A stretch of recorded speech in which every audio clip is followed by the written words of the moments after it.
Hey guys, it's TheLocalScrubs, and we got our first place winner of the UDS, Matt here, and he was playing PSY-Frames. That's right. So let's go ahead and get straight into it here. Alrighty. So I do the 3 drivers. Just in case you don't need to see the field spell, you got to have 3 because we don't have multi-thread or capital. Exactly. I run 3 of the alphas. It searches, so it's basically a terraforming or trap either. Trap is important. 3 betas, the MVP, 3 gammas, and 3 deltas. Don't run epsilon because it's garbage. Run the 3 cars because I do very minimum in my turn, and just lets me draw. Helps to get cards. Oh yeah. Hand advantage is so important in this day. Speaking of hand advantage. And then Max C's because, I may add a 3rd one to this because Max C's too good.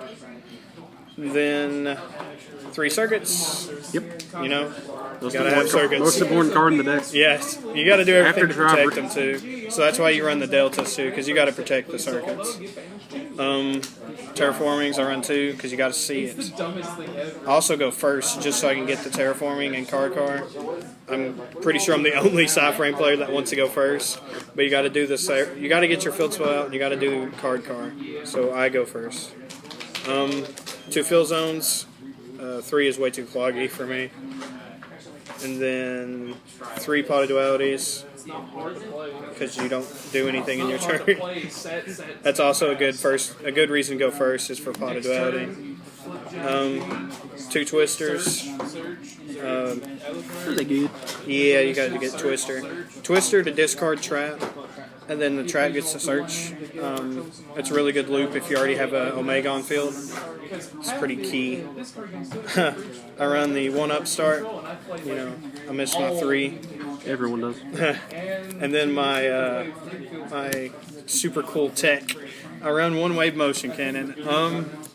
The number 1 way that everybody used to beat PSY-Frames was just dealing like a cowboy or barbar or something, and then just sitting there because it is almost impossible to play. Sit there and do nothing. Right. So you've got the psychic fill zones, so you can kind of do your own plays by banishing stuff with trap and then recycling back with fill zone.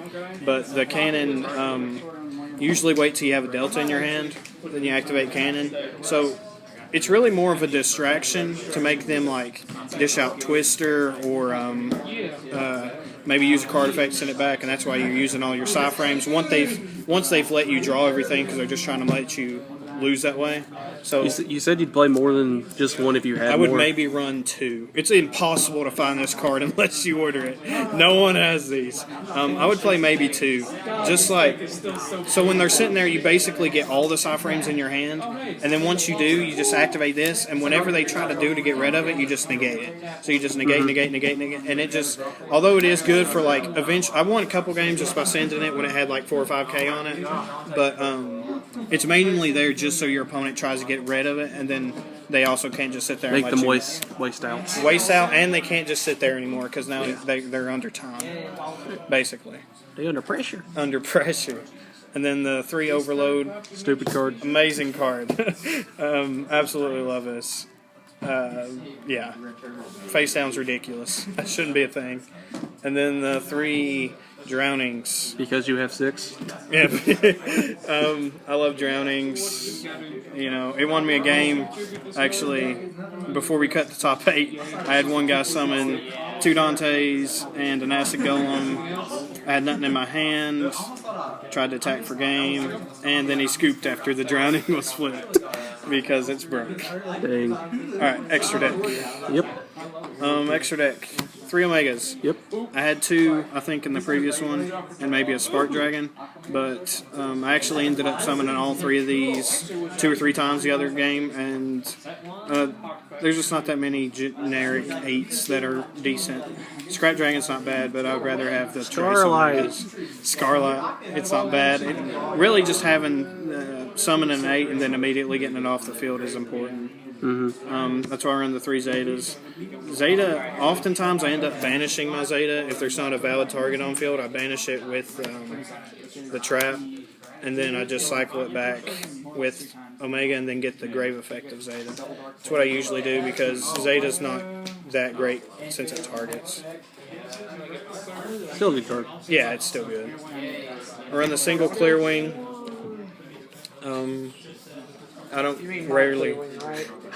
rarely ever summon it, but it came in handy when I was playing Yosenju's. Quiet, man.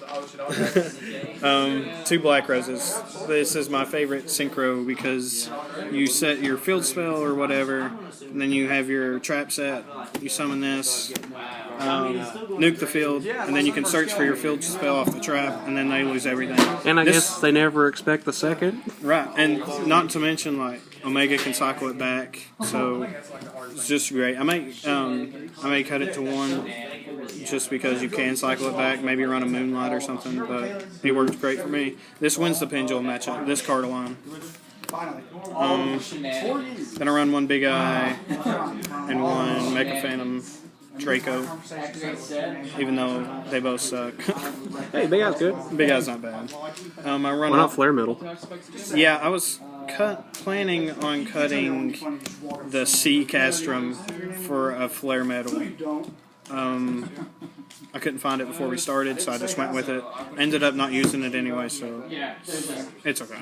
But I'll probably end up cutting this for a flare. And then I had the 1 Felgrand, Hope Harbinger, and this just to attack over stuff.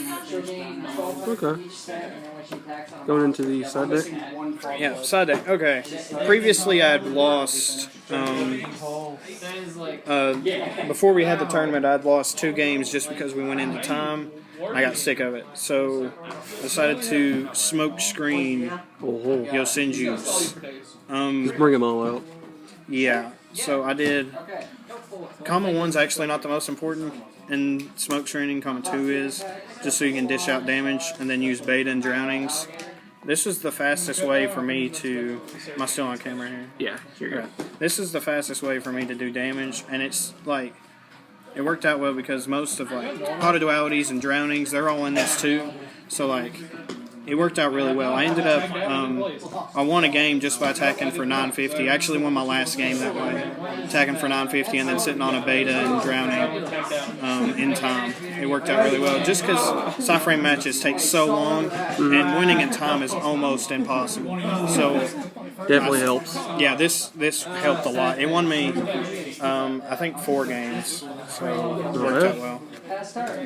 And then last side deck cards were just Lancias for Cosmos and Flying Seas because there was a mass amount of BAs.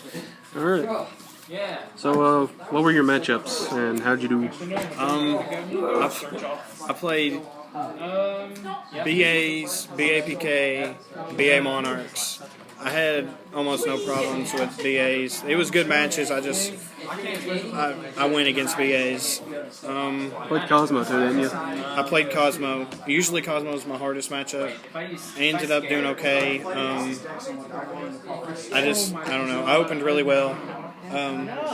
Both games. And then you were 4-0 before top cut, right? Yeah, I was 4-0, and then top cut. I played Pepe and I played Draco Pals. Those were fine because of Black Rose, honestly. And then I actually had 3 Omegas in play in my Draco Pal matchup and won that one. And then my last game was against Domain Monarchs. Let us know about that. Yeah, that game was insanely intense. He actually beat me game 1, which didn't happen all day. He beat me game 1 attacking with his last card in his deck. And I lost. I was just trying to wait him out, and I probably would have done something different if I could have. And then game 2, we went straight into time. Game 2, I summoned a Kama, and he warninged it and lost 2k, and then he couldn't get 2k damage on me. And then we had to do the game 3 weird tiebreaker thing, and I attacked directly for 950 and then sat on a drowning and beta and won. So it turned out really well. When it ended up going 7-0. PSY-Frames was pretty much the only rogue deck here, if you don't count Mermails. Alright, so congratulations on winning the UDS. Thank and you. Hope you guys enjoyed the deck profile. Leave us a comment down below your thoughts on the deck. And make sure to like the video if you did. Subscribe to the channel if you haven't already. And this is Mark the Local Scrub signing out. See you guys in the next one.